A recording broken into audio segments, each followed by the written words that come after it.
नमस्कार मंडळी, स्वामी ज्योतिषमध्ये मी सौ जयश्री रत्नदीप पत्रे स्वामी तुमचं मनपूर्वक स्वागत करते।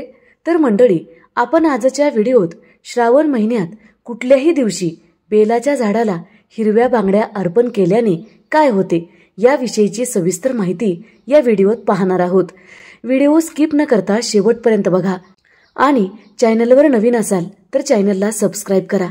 बेलाच्या झाडात त्रिदेव असतात, ब्रह्मा, विष्णू आणि महेश। बेलाच्या मुळामध्ये ब्रह्मदेवाचा वास असतो, मध्यभागी विष्णू विराजमान आहेत आणि वरच्या बाजूला स्वतः महेश म्हणजेच महादेव आहेत। बेलाचे झाड शिवस्वरूप आहे, केवळ त्यांच्या दर्शनाने पापाचा नाश होतो। बेलाच्या झाडाला प्रदक्षिणा घातल्यास सर्व तीर्थांना प्रदक्षिणा घातल्याचे पुण्य प्राप्त होते आणि नकळत केलेली पाप सुद्धा नष्ट होतात। धर्मशास्त्रानुसार बेलाच्या झाडामुळे परिसर शुद्ध, पवित्र आणि आरोग्य संपन्न राहतो। तुळशीसारखे महत्त्व बेलाच्या झाडाचे आहे। धर्मशास्त्रात असेही सांगितले आहे की बेलाच्या झाडाखाली शिव पार्वती निवास करतात। बेलाच्या झाडाचा अभिषेक, पूजा केल्यास, अनुष्ठान केल्यास अथवा जप केल्यास त्याचे फळ 1000 पटीने वाढत असते। म्हणून बेलाच्या झाडाखाली बसून मंत्रजाप अवश्य करावा। बेलाच्या झाडाखालून प्रेत गेल्यास त्या व्यक्तीस मोक्ष मिळतो असे म्हटले जाते। एखाद्या व्यक्तीने बेलाचे झाड लावले व त्याचे संगोपन केले तर त्या व्यक्तीस 1 कोटी शिवलिंग बांधल्याचे पुण्य प्राप्त होते। बेलपत्राला भगवान शिव यांच्या पूजेमध्ये विशेष महत्त्व आहे। बेलपत्र अर्पण केल्यानेही महादेव प्रसन्न होतात, म्हणून त्यांना आशुतोष देखील म्हटलं जातं। शिवपुराणानुसार श्रावण महिन्यात सोमवारी शिवलिंगावर बेलपत्र अर्पण केल्याने 1 कोटी कन्यादान केल्याचे पुण्य प्राप्त होते। बेलपत्राने शिवलिंगाची पूजा केल्यास गरिबी दूर होते व सौभाग्य लाभते। तर मंडळी, भगवान शिव फक्त बेलाच्या पत्राने प्रसन्न होत नाहीत, तर त्यांचा 11वा अंश बजरंगबली हनुमान देखील प्रसन्न राहतात। शिवपुराणानुसार बेलवृक्ष लावून संपूर्ण कुटुंब विविध पापाच्या प्रभावापासून मुक्त होतो। ज्या ठिकाणी बेलवृक्ष आढळते त्या स्थानास काशी तीर्थाप्रमाणे पूजनीय आणि पवित्र मानले जाते। अशा ठिकाणी उपासना केल्यास अक्षय पुण्याची प्राप्ती होते। शिवपूजनासाठी बेलपत्र खूप महत्त्वाचे मानले जाते। शिवलिंगावर बेलपत्र अर्पण करून महादेव लगेच प्रसन्न होतात। बेलपत्राशिवाय भगवान शिवाची पूजा होत नाही, परंतु बेलपत्रात फक्त 3 पानं असणं आवश्यक आहे, तरच बेलपत्र शिवलिंगावर चढवल्याचे पुण्य आपणास प्राप्त होते। तर मंडळी, हिरव्या, पिवळ्या, लाल रंगाच्या बांगड्या हिंदू धर्मामध्ये सौभाग्याचे प्रतीक मानले जाते। तसेच बांगड्यांना आपल्या ग्रंथामध्ये 16 शृंगारातील एक शृंगार मानण्यात आले आहे। सौभाग्यवती स्त्रियांनी हिरव्या बांगड्या घालण्याचे विशेष महत्त्व आहे।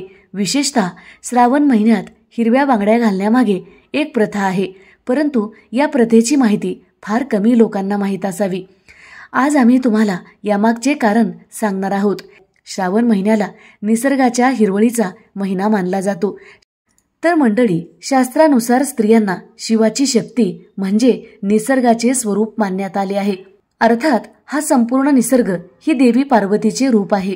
हिरव्या रंगाची नवनिर्मिती शक्तीचे प्रतीक मानले जाते। श्रावण महिन्यात निसर्गामध्ये बदल होतो, याचा प्रभाव शरीर आणि मनावर पडत असतो।